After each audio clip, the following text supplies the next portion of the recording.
Você já pensou em andar em um SUV médio de luxo, que muitas vezes é esquecido e desprezado pelos brasileiros, custando até mesmo menos que os tradicionais SUVs compactos? No vídeo de hoje eu vou comentar tudo o que você precisa saber sobre o Kia Sportage, que embora seja ignorado, é uma das melhores opções de SUVs para 2024. Fique no vídeo até o final e saiba todos os detalhes desse carro. Meu nome é Luciano e eu apresento o canal Carros.com. Mas antes de começar o vídeo, vou pedir para quem não é inscrito se inscrever e deixar o like. Se puder, também compartilhe o vídeo. Então, bora para o vídeo. O Sportage mais popular aqui no Brasil é o da segunda geração, embora existam diversas unidades da geração anterior que curiosamente usava vários componentes da Mazda e da Ford, pois foi uma geração criada durante a aliança da Ford, Mazda e Kia nos anos 90. Essa primeira geração teve diversos modelos, indo do conversível de 2 portas até os modelos convencionais de 4 portas, embora eu não tenha informações se o modelo conversível foi comercializado em nosso mercado. Foi uma geração que fez certo sucesso, principalmente em outros mercados, e se destacava principalmente pela sua capacidade off-road. A segunda geração, lançada em 2006, foi a primeira a ter um número expressivo de vendas aqui no mercado brasileiro, embora não fosse um produto muito exclusivo, já que sim, é basicamente um Hyundai Tucson. Sabe aquele copia e cola do Fremont com o Journey? Foi o que basicamente aconteceu aqui, indo da mecânica 2.0 beta até o design, embora tivesse algumas diferenças, essencialmente era o mesmo carro. Aqui no Brasil tivemos o Tucson de primeira geração, que ficou em linha até 2018, junto com o X35, que é um Tucson de segunda geração, que posteriormente saiu de linha para dar lugar ao New Tucson. Isso também aconteceu com o Sportage em outros mercados. O Sportage foi aposentado aqui no Brasil nessa geração em 2010 para dar lugar à nova geração em 2011. Mas na China, por exemplo, essa geração do Sportage ficou em linha até 2016. Em 2013, ele recebeu uma pequena reestilização, porém também se manteve o mesmo carro. A terceira geração do Sportage chegou em nosso mercado em 2011, totalmente nova, com uma nova plataforma, mecânica e tecnologias. De início, ele já se destacou perante todos os concorrentes, inclusive em relação ao X35, que era o seu primo, ficando entre os 5 mais vendidos da categoria até então. Era um carro muito bem acertado. Um dos maiores destaques dele até hoje em dia é o seu design, que foi criado pelo Peter Schweirer, e foi muito elogiado na época e até hoje em dia ganhou diversos prêmios. O mesmo aconteceu com a segunda geração dele lançada aqui no Brasil em 2017, que chegou totalmente reformulada, trouxe novos equipamentos, tecnologias. O design, mesmo lembrando a antiga geração em alguns detalhes, era totalmente novo, muito mais bonito e atemporal, tanto que até hoje em dia essa geração facilmente se passa como o modelo atual. Porém, em outros detalhes, como na mecânica, ele continuou usando a mesma da predecessora, motor 2.0 aspirado. Para a época de seu lançamento, poderia ter estreado algo um pouco mais moderno. Essa geração, mesmo tendo vendas que às vezes eram semelhantes com a anterior, não se destacou tanto na categoria como antes. Tanto que nos primeiros anos, ele vendeu 5.000 unidades por ano, enquanto o Compass vendeu mais de 60.000 unidades. Infelizmente, o Sportage já não se destacava como antes, e eu acredito que, assim como a maioria dos carros da Kia, foi com certeza por falta de marketing. Essa geração estreou com 2 versões, sendo a LX uma versão de entrada, assim como na geração anterior, e o mesmo aconteceu com a versão EX, que era topo de linha. A diferença é que nessa geração os catálogos das versões eram fechados, não existiam opcionais, o que fez com que a versão LX fosse bem básica, até perante alguns modelos compactos. Então, dependendo, vale muito mais a pena levar em consideração apenas a versão EX, já que itens como os airbags laterais e de cortina, o teto solar panorâmico, bancos em couro com ajuste elétrico para o motorista e a multimídia são itens exclusivos da versão EX. Quando se olha o Sportage, vemos um carro com design muito mais alemão do que coreano, assemelhando-se até com o Porsche Macan. O criador do design dessa geração, que é o Peter Schweirer, que eu já comentei anteriormente, foi mesmo criador do design do Audi TT e do Kia Optima. Diferente da Hyundai, é um fato que aqui está fazendo designs mais bonitos e elaborados hoje em dia.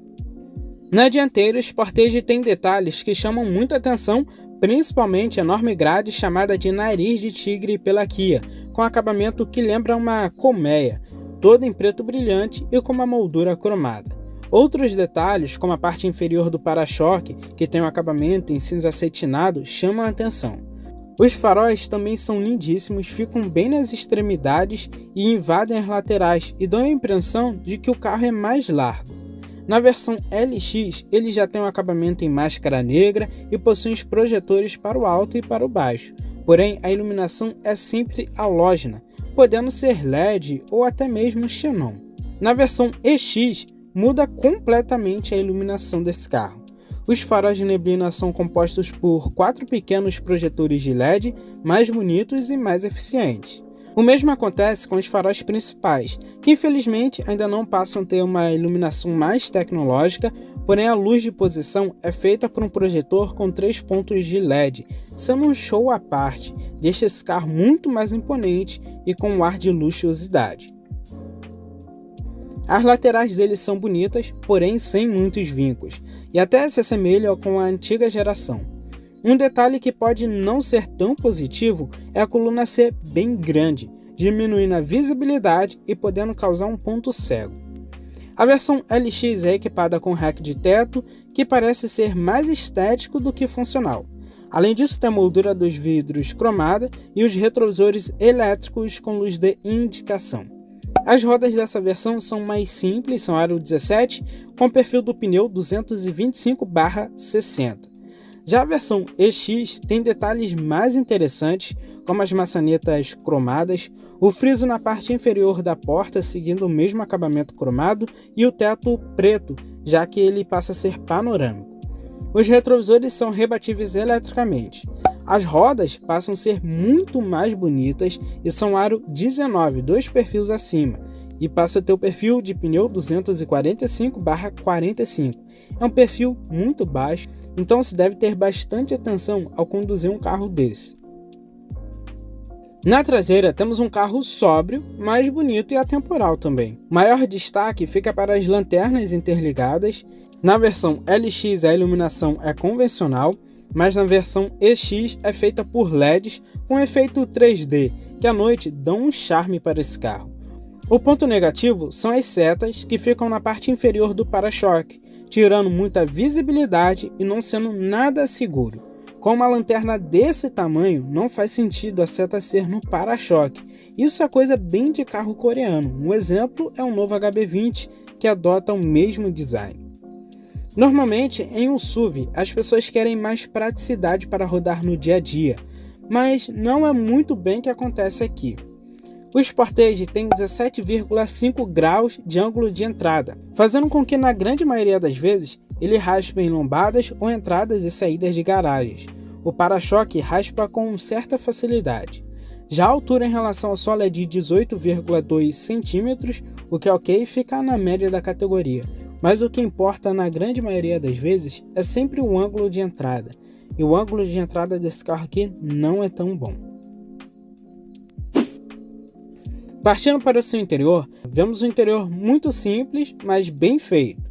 Não segue a mesma linha do exterior e de certa forma parece até mais datado.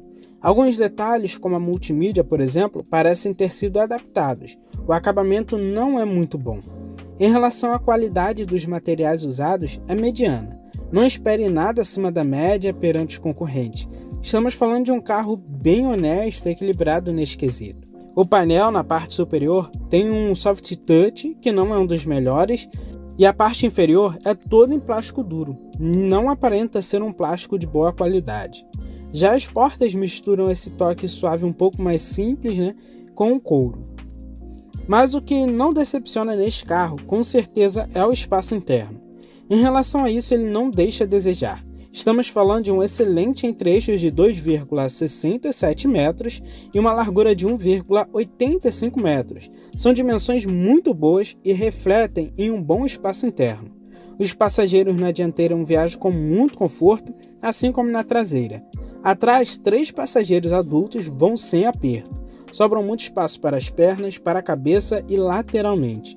E o túnel central, embora existente, é bem pequeno e ajuda bastante por ser assim.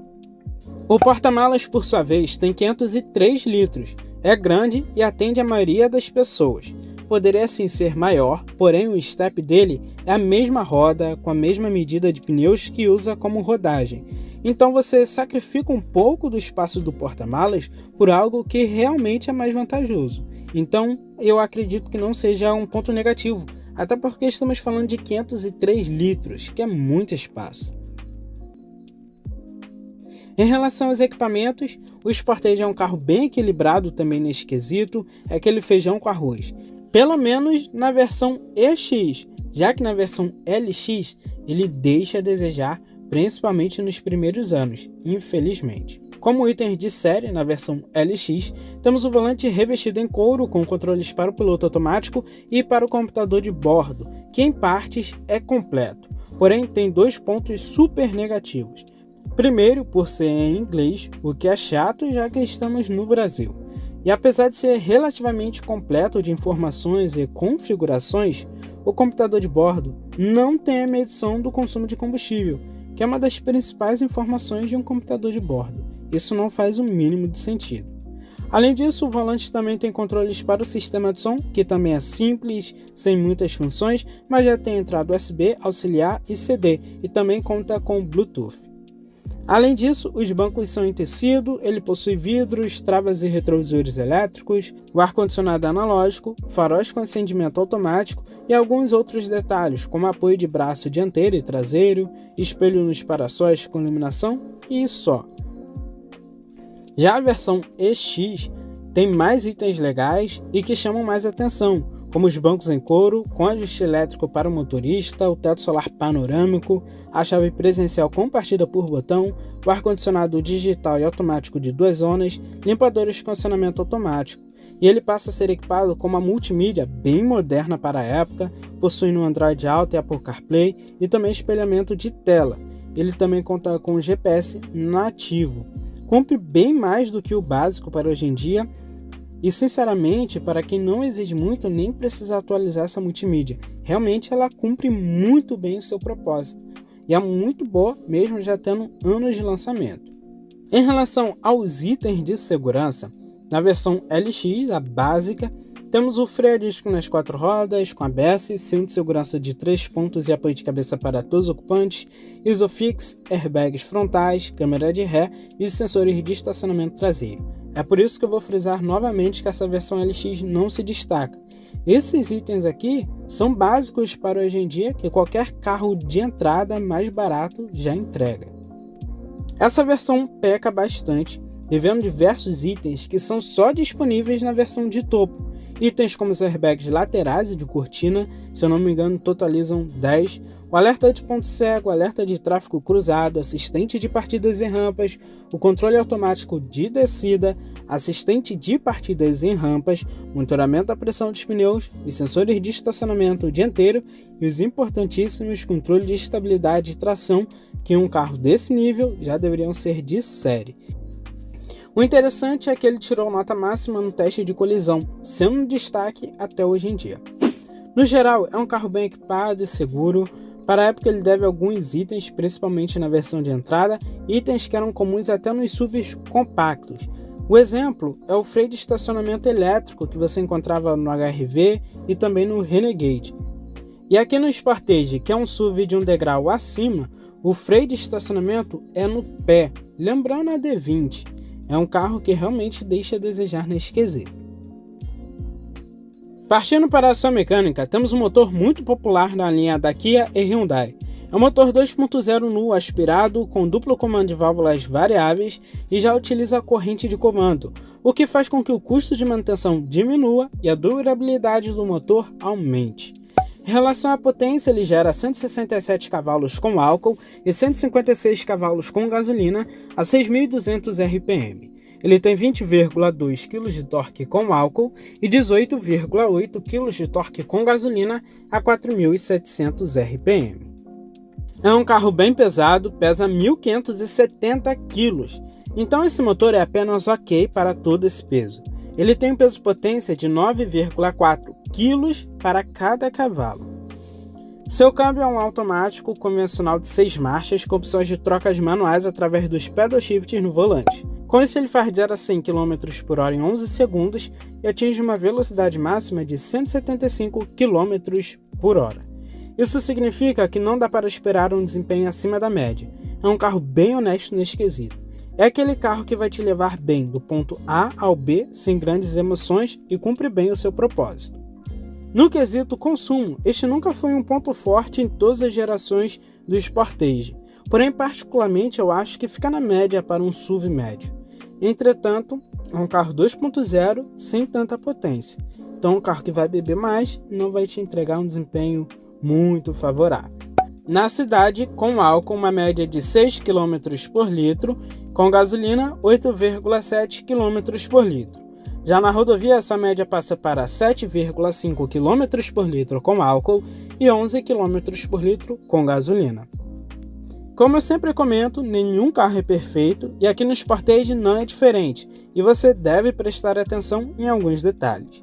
O Sportage utiliza uma mecânica antiga, de concepção antiga, o que significa que o custo fica muito mais baixo e normalmente acaba sendo uma mecânica bem confiável, e realmente é.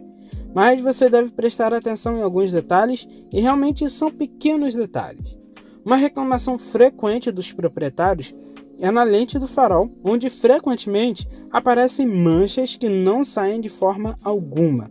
Normalmente é necessário trocar os faróis para manter uma boa estética do carro. O par dos faróis custa em média R$ 1.613, o que não é nada mal. É uma marca paralela, mas eu consideraria, já que os originais acabam sempre manchando. Então, de uma marca paralela, que talvez mude um pouco da qualidade, seja feita com outros materiais, resolva esse probleminha. Outra reclamação são ruídos na suspensão, que na grande maioria das vezes podem ser buchas da barra estabilizadora, buchas de bandeja e bieletas. Em média, se precisar trocar todas essas peças, isso tudo sai por R$ 400. Mas esse ruído também pode vir da caixa de direção, que também é outro problema crônico. Só que diferente da suspensão, aqui se trata de uma batida mais seca, principalmente quando se esterça o volante, causado por uma folga no interior da caixa de direção. Nisso eu não vi como se faz o reparo, se tem um kit de reparo para isso, ou se precisa apenas apertar as peças da caixa de direção.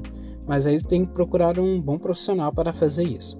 São comuns as reclamações de que o freio de mão não para o carro corretamente, mesmo após as regulagens. Então o carro acaba sendo apoiado no câmbio quando parado, o que pode sobrecarregar o câmbio e com isso, a longo prazo, danificar a caixa de transmissão. Outro problema comum em quase todos os Hyundai e Kia é a boia de combustível que simplesmente deixa de funcionar. O bom é que essa boia não é tão cara, custa em média R$ 150. Em relação ao seguro, isso vai variar muito para cada pessoa, para cada perfil. Em média, o que eu consultei, o seguro completo pode variar entre R$ 3.500 a R$ 5.000. Um Kia Sportage do ano de 2017 custa em média entre R$ 95.000 na versão de entrada e pode chegar aos R$ 120.000 na versão de topo. Mas se garimpar bem e depender da quilometragem e outros fatores, você encontra a versão EX abaixo dos R$ 110.000. Considerando que é um SUV médio, este preço é bem convidativo. Mas será que vale a pena comprá-lo? O Sportage talvez seja um dos SUVs médios mais tradicionais do nosso mercado, pelo menos desde a década passada. É um carro extremamente confiável, com baixo custo de manutenção. A revenda não é uma das melhores, mas também não chega a ser ruim. Isso significa que você tem um carro muito honesto, bem equilibrado para a categoria e que não deixa a desejar se você quer um SUV racional, aquele feijão com arroz muito bem feito. Minha recomendação é ir direto para a versão EX, que com certeza, sendo mesmo um pouco mais cara, vai agradar muito mais. Infelizmente, a versão de entrada dessa geração veio devendo muitos equipamentos e, ao meu ver, não vale muito a pena, o custo-benefício dela deixa a desejar, já que se você pegar essa mesma faixa de preço, dá para comprar carros mais completos. Já partindo para a versão EX, que é a topo de linha, acaba sendo um carro mais completo e aí sim agrada bastante. E esse foi o vídeo de hoje. Deixe nos comentários se você compraria o Kia Sportage ou levaria outro concorrente nesta mesma faixa de preço. Forte abraço, valeu e fui!